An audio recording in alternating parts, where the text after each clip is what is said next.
This story is about a space we have grown to think of as familiar, yet in which almost nothing resembles our everyday experience.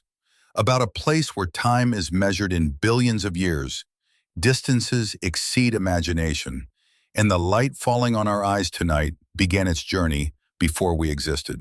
Not mysticism, not alarming headlines, a calm, unhurried conversation about the home we share with a star, 8 great worlds, and millions of nameless bodies. Here in this system, everything is held by a single object, and it contains so much matter that almost nothing is left for everything else. Here, 4 rocky worlds emerged from the same cloud of dust and took 4 entirely different paths. One heated up inside its own atmosphere to temperatures at which lead melts. Another became a cradle. A third lost its breath. A fourth turned into a large metallic ball with no sky. Here, gas giants are so vast that they radiate more heat than they receive from the sun, and their magnetic fields are born in hydrogen that has become metal. Here there is a planet that rolls along its orbit, lying on its side, and another, at the very edge of the light, about which we know less than we do about the moon. And right in the middle, between the inner part and the giants, remains what was never allowed to be born. Millions of rocky and metallic bodies that continue moving in their orbits, waiting for a planet that will never come. Each of these worlds is a separate story, and all of them form one. Have you ever wondered what it means to see the solar system as a whole, not as a picture from a school textbook, but as a stage on which every body carries its own age and its own memory? What matters more when you look up at the night sky, to know it or to allow yourself not to understand it again? Listen, this story is about the system we live in and about how little we have yet managed to understand within it. Looking at the night sky, it is easy to fall for the illusion of stillness, as though stars and planets have frozen in their places once and for all. But this impression is deceptive. Over billions of years, not a single orbit has repeated itself exactly, and what seems like eternal rest is in reality an unceasing motion, accumulated collisions, and slowly shifting trajectories. The solar system is structured in an orderly way, yet it cannot be called static. This is not a diagram from a school textbook where planets are neatly threaded onto smooth concentric circles and always occupy their assigned places. In reality, we have before us a complex system of bodies in continuous motion, bound by gravitational interactions and bearing the traces of formation stretching back billions of years. Understanding this system begins not with an individual planet, but with grasping the entire space as a unified whole. At the center lies the sun, concentrating almost all of the system's mass and determining the nature of every body's motion within it. Planets, dwarf planets, asteroids, comets, and dust particles move around it in orbits whose stability and shape depend on gravitational interactions. This motion is not perfectly closed or repetitive, even in minor details. Orbits slowly change under the influence of neighboring planets, massive moons, and distant objects at the edges of the system. The distances between bodies within the system are virtually impossible to imagine based on everyday experience. Even the nearest planets are separated by expanses that contain almost no matter.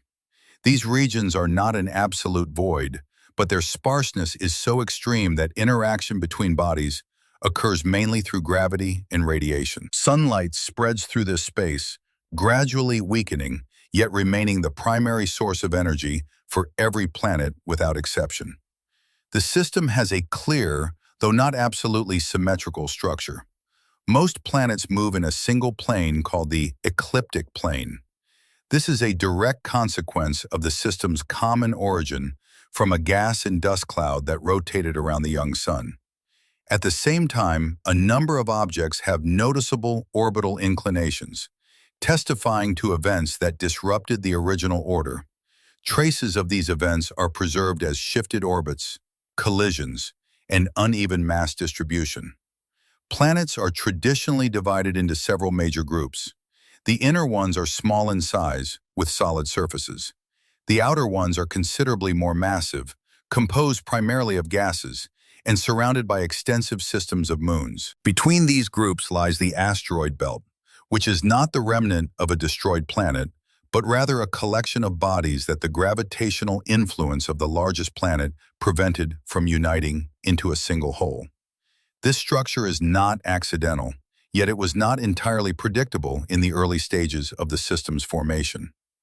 Time occupies a central place in any conversation about the solar system. Planets have not always looked as they do today. They cooled, lost atmospheres, or, conversely, accumulated gases, endured eras of bombardment by debris, and underwent deep changes in their internal structure. Some moons retain geological activity to this day, while others long ago became inert, frozen bodies. What we observe today is merely a momentary snapshot of a long history, most of which is reconstructed exclusively from indirect evidence. A journey through the system's planets is simultaneously a journey through scales. Changes occur at levels ranging from atomic processes deep within planets to the movement of massive bodies across millions of kilometers. Some phenomena last seconds, others unfold over hundreds of millions of years. Human perception is adapted to a far narrower range, and it is precisely for this reason that scientific description strives to unite these scales into a unified picture without reducing complexity to simple diagrams. Our knowledge of the system is not complete. Even the nearest planets conceal details of their internal structure that are inaccessible to direct observation. Data obtained by robotic spacecraft expands our understanding, but simultaneously raises new questions. Some hypotheses are confirmed, while others prove incomplete or in need of revision. Science works with models that gradually approach reality, and it is precisely this incompleteness that makes exploration a living process, rather than an archival inventory of the known. The solar system is an example of how a complex and diverse structure emerges from simple physical laws. Gravity, motion, heat, and time shape the environment in which each planet carries its own history. Observing this system from within, we seek to understand not only its structure, but also the general principles that may operate in other stellar systems. This approach yields no quick answers, but allows us to slowly and consistently uncover the connections between individual elements of cosmic space.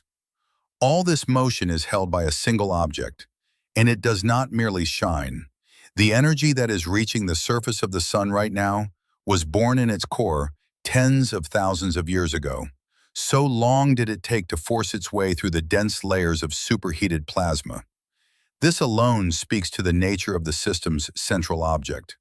The sun is the central object not only in a spatial sense, but also in a physical one. Its role is not limited to emitting light and heat. It determines the gravitational structure of the system, influences the motion of planets, shapes the conditions for the existence of atmospheres, and sets the rhythms of countless processes at very different scales. To study the planets without first understanding the nature of the sun is to work with a picture that is inevitably incomplete. The sun belongs to the main sequence stars, whose primary energy source is thermonuclear reactions in the central region. In its depths, hydrogen is converted into helium, and in this process, a colossal amount of energy is released. It does not emerge instantly, gradually passing through the internal layers. This energy only reaches the surface after a long journey, from which it disperses into space as radiation. The sun's internal structure is layered in character. At the very center lies the region where the temperature and pressure are sufficient for nuclear reactions. Surrounding it is a zone in which energy is transported primarily through radiation. Beyond this follows the convective zone, where the primary transfer mechanism becomes the movement of hot plasma. These layers are not separated by sharp boundaries, but this scheme allows the processes occurring inside the star to be described with sufficient consistency. The surface of the sun, conventionally called the photosphere, is not solid. It is the visible layer of gas from which most of the light originates. The temperature here is significantly lower than at the center, though by terrestrial standards it remains extremely high. On the photosphere, structures connected with plasma motion and magnetic fields are observed. Sunspots, bright faculae, and small granules. All of these are manifestations of a complex dynamics far removed from uniform, homogeneous luminosity. The sun's magnetic field is neither stable nor constant. Its structure changes over time, giving rise to cyclical phenomena. Solar activity rises and falls in a certain rhythm, though the precise causes and details of this process continue to be studied. Flares, plasma ejections, and changes in the solar wind are consequences of this magnetic dynamics and affect the entire space of the system. The solar wind is a continuous stream of charged particles flowing from the sun and spreading far beyond the orbits of the planets. It forms a special environment in which planets exist alongside their magnetic fields and atmospheres. The interaction of the solar wind with planetary magnetospheres gives rise to phenomena such as auroras and affects the state of upper atmospheric layers. This influence is uneven and depends both on the level of solar activity and on the individual properties of each planet. The gravitational influence of the sun extends over enormous distances. It is this influence that holds the planets in their orbits and ensures the overall stability of the system. At the same time, this influence is not exclusively dominant at every point. The interaction among the planets themselves, especially the massive ones, also plays a significant role. As a result, the motion of every body proves to be part of a complex gravitational network, at the center of which the sun invariably stands. The evolution of the sun is a slow but inevitable process. In early periods, it radiated less energy than it does today, and its luminosity has gradually increased. These changes matter for the climate of planets and for the possibility of stable conditions existing on their surfaces. The broad stages of stellar evolution are understood quite well by science, yet the details of future changes remain the subject of calculations and models. The sun simultaneously serves as a source of information about other stars. Its proximity allows processes to be observed with a precision unattainable for distant objects, and data on the sun's structure, oscillations, and radiation are used to test general theories of stellar physics.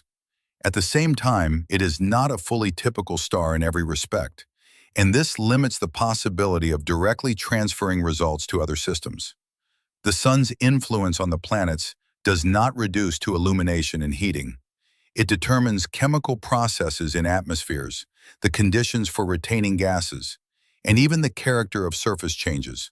On some planets, solar radiation gradually destroys the atmosphere. On others, it sustains complex photochemical reactions. In this way, the sun appears not as a static luminary at the center of the system, but as an active physical body with its own history and inner dynamics, whose state determines the conditions throughout all the surrounding space. It was the sun that shaped the planets differently, depending on distance. Those that ended up closer became solid worlds with entirely different fates. 4 worlds from the same material, and all 4 took entirely different paths. What exactly determined their fate?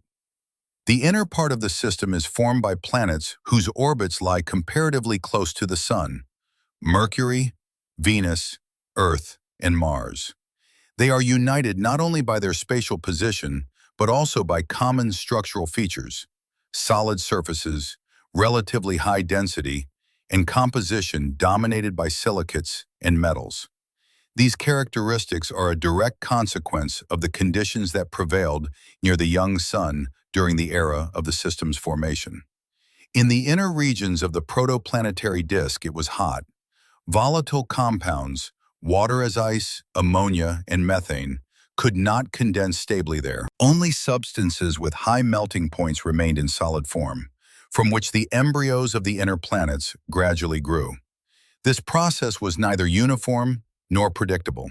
Collisions, destruction, and the reaggregation of bodies played a key role in shaping their final appearance. Mercury is the planet closest to the sun and simultaneously one of the most unusual in the system. Its large metallic core occupies a significant fraction of the volume, which accounts for the high average density atypical for a body of this size. Some hypotheses suggest that Mercury once underwent a massive collision that stripped away much of its mantle. Others point to special initial conditions in this region of the disk that promoted the accumulation of metals. Neither explanation has been fully confirmed, but all of them point to the complex early history of the inner planets. Venus is close to Earth in size and mass, but its current state is strikingly different. Its dense atmosphere, saturated with carbon dioxide, creates a powerful greenhouse effect that heats the surface to temperatures at which lead is in a molten state. The causes of this outcome are connected with its proximity to the Sun, the composition of the atmosphere, and probably with an early loss of water. The question remains open. Could Venus, in the distant past, have had conditions similar to Earth's? And at exactly what stage did its evolution turn onto a different path? Earth occupies a special position among the inner planets. It is situated at a distance from the Sun at which water is capable of existing in a liquid state over a long period of time. However, this position alone does not guarantee stability. The decisive roles are played by the planet's mass, the presence of an atmosphere, a magnetic field, and internal geological activity. All these factors interact with one another to form a complex system of feedback. The precise details of how exactly this combination of properties came together remain a subject of active research. Mars is an example of a planet that ended up on the boundary between the inner and outer parts of the system. Its mass is considerably smaller than Earth's, which affected its ability to retain an atmosphere and internal heat. Traces of ancient river valleys and minerals that form in the presence of water point to a substantially different climate in the past. The gradual transformation of the atmosphere, the planet's cooling, and the loss of its magnetic field ultimately turned Mars into a cold and dry world. The timescales and precise causes of these changes are still actively debated. A common feature of all inner planets is the significant influence of the Sun on their state. The flux of radiation and charged particles gradually alters atmospheres, surfaces, and even internal structure. At short distances, this effect is especially noticeable. Planets lacking a powerful magnetic field or a sufficiently dense atmosphere prove more vulnerable to the gradual loss of gases into space.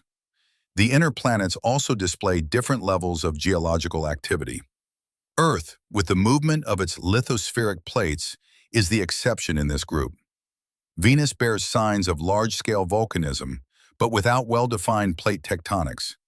Mercury and Mars have largely lost their internal heat. These differences are determined by the planets' sizes, their rate of cooling, and the composition of their interiors. Studying the inner planets helps us understand how different the developmental paths of worlds formed from similar material can be. Even small differences in initial conditions or subsequent events lead to radically different outcomes.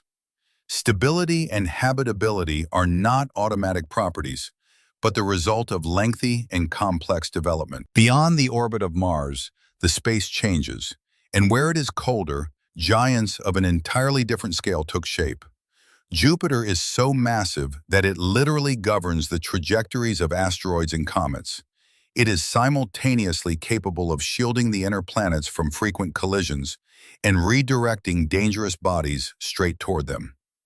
Beyond the orbit of Mars, the space of the system changes not only in distance, but also in physical conditions. The temperature of the protoplanetary disk here was significantly lower than in the inner regions, and it was precisely this that allowed planets of a fundamentally different type to form: gas giants.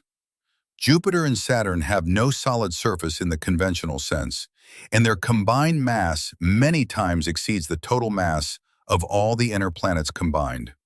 In the colder regions of the young system, ices of water, ammonia, and methane could exist stably, sharply increasing the amount of solid material available. The embryos of future gas giants grew faster than the planets closer to the Sun, and upon reaching a certain critical mass, began to intensively absorb the surrounding hydrogen and helium.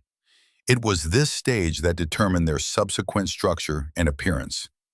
Jupiter is the largest planet in the system and simultaneously an object that substantially influences the system's dynamics as a whole. Its gravity alters the orbits of asteroids and comets, shapes the structure of the asteroid belt, and can both shield the inner planets from frequent collisions and redirect bodies into the inner regions. Jupiter's internal structure has not been fully described to this day. There are models with a massive solid core and models in which the transition between layers occurs gradually. Saturn is similar in composition to Jupiter, but differs in lower density and different internal structure. Its ring system is one of the most impressive features of the entire solar system. The origin of the rings remains a subject of scientific debate. Some hypotheses link them to the destruction of a moon, others to material preserved from the time of the planet's formation. Observations show that the rings are not a static structure and are gradually changing. Gas giants emit more energy than they receive from the sun. This testifies to the presence of internal heat sources associated with slow compression and processes in the deep atmospheric layers. Convection, rapid rotation, and powerful magnetic fields create a complex system of atmospheric dynamics. Cloud bands, long-lived vortices, and sharp differences in wind speeds, all of these are consequences of these processes. The atmospheres of gas giants have no clear boundary between gas and liquid. As depth increases, pressure and temperature rise to the point where hydrogen transitions into a state that is nearly unattainable in laboratory conditions. Metallic hydrogen, according to current models, plays a key role in forming the powerful magnetic fields of Jupiter and Saturn. Direct confirmation of these processes is extremely difficult, so most conclusions rest on indirect measurements. The moons of gas giants form separate, complex systems. Some of them are no smaller in size than the terrestrial planets. The composition and geological activity of these bodies cover a wide spectrum of conditions, from icy, lifeless worlds to bodies with subsurface oceans. They formed in an environment where the host planet's gravity played a defining role, creating additional heating through tidal forces. The position of the gas giants influenced the final configuration of the entire system. There are models suggesting the migration of Jupiter and Saturn in the early stages of their existence. Shifts in orbits could have altered the distribution of matter and affected the formation of Mars and the asteroid belt. These hypotheses are consistent with several observed features, but remain subject to verification. Gas giants convincingly demonstrate that planets are capable of developing along fundamentally different scenarios, even within a single stellar system, and many aspects of their internal structure and long-term evolution remain uncertain. Still farther, to where the sun barely reaches, exist two worlds about which we know the least. Uranus literally rolls along its orbit, lying on its side. How this happened is still a mystery without a definitive answer. Beyond the orbit of Saturn, the conditions of planetary formation changed still more sharply. The density of matter in the protoplanetary disk was lower here, and the time during which gas was retained around the young sun proved limited. It was in these conditions that Uranus and Neptune arose, planets that are customarily grouped together as ice giants. They are considerably smaller than Jupiter and Saturn, but differ substantially from the terrestrial planets as well, both in composition and in internal structure. The bulk of the mass of Uranus and Neptune consists not of hydrogen and helium, but of heavier compounds, water, ammonia, and methane in various states of matter. The name ice giants does not mean that these substances are in the familiar solid form. Under colossal pressure and at high temperatures, they transition into exotic phases that are extremely difficult to reproduce in laboratory conditions. This is precisely why the internal structure of these planets is described using models that combine observational data and physical assumptions. The atmospheres of Uranus and Neptune are characterized by a distinctive blue tint, caused by the absorption of red light by methane. Both planets display active atmospheric processes, including strong winds and long-lived vortices. On Neptune, some of the highest wind speeds in the solar system have been recorded, indicating the presence of powerful internal energy sources deep within the planet. Uranus stands out for its unique rotational axis orientation. Its tilt is so extreme that the planet effectively moves in its orbit, lying on its side. This results in highly unusual seasonal changes, during which one pole is illuminated by the sun for an extended period, while the other plunges into darkness. The origin of this tilt is usually attributed to a large-scale collision in the early stages of evolution, but there is no unambiguous confirmation of this hypothesis. The magnetic fields of the ice giants also differ substantially from those of other planets. They are not centered relative to the rotation axis and have complex geometry. This indicates that the mechanism of magnetic field generation operates not in the deep core, but in shells of electrically conducting fluids located closer to the surface. Such a structure creates a variable magnetic environment around the planet and affects its interaction with the solar wind. The ring and moon systems of Uranus and Neptune are less prominent than Saturn's, but no less complex. Their moons display a variety of shapes and orbits, testifying to a rich, dynamic history. Some of them may have been captured objects from the outer edges of the system, while others likely formed from material left over after the planet's formation. Particular attention is drawn to Triton, Neptune's large moon with a retrograde orbit, which according to most models was captured from the Kuiper Belt. The ice giants are located at the boundary of the region where the solar system transitions into the space of small bodies and the interstellar medium. Their presence influenced the distribution of objects in the outer regions, including the formation of the Kuiper Belt and distant trans-Neptunian bodies. The gravitational influence of these planets determines the orbital characteristics of many distant objects that retain information about the early stages of the system's evolution. Uranus and Neptune remain the least studied of the major planets. Most data about them has been obtained during brief flybys of robotic spacecraft, while detailed orbital missions are still at the stage of projects and discussions. For this reason, many aspects of the structure, thermal balance, and chemical composition of these planets remain open questions, gradually tracing the boundaries of our current understanding of the system's distant frontiers. Between Mars and Jupiter hides something that resembles emptiness, but it is precisely there, the archive of the solar system's first days. A planet was supposed to be born here, but Jupiter did not allow it, and millions of solid bodies are still circling in their orbits, in a waiting that will never end. Between the orbits of Mars and Jupiter stretches a region that at first glance might seem secondary compared to the major planets. Yet it is precisely here that the keys to understanding how the solar system formed are held. The asteroid belt is a collection of millions of solid bodies of various sizes, moving around the Sun in similar orbits. They do not form a single body, but exist as a scattered population, reflecting the early stages of the evolution of the protoplanetary disk. Asteroids are often presented as fragments of a destroyed planet, but modern science does not support this idea.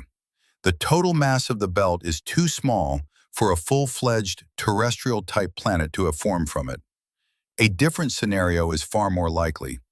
In this region of the protoplanetary disk, the growth of bodies was disrupted by the gravitational influence of Jupiter. The powerful attraction of the gas giant generated orbital perturbations that prevented small bodies from uniting into larger structures. The asteroid belt is not the ruins of a lost world, but evidence of a world that was never destined to be born. And in this sense, it preserves within itself something of the very beginning of the system's history. Please write in the comments what you thought of this story.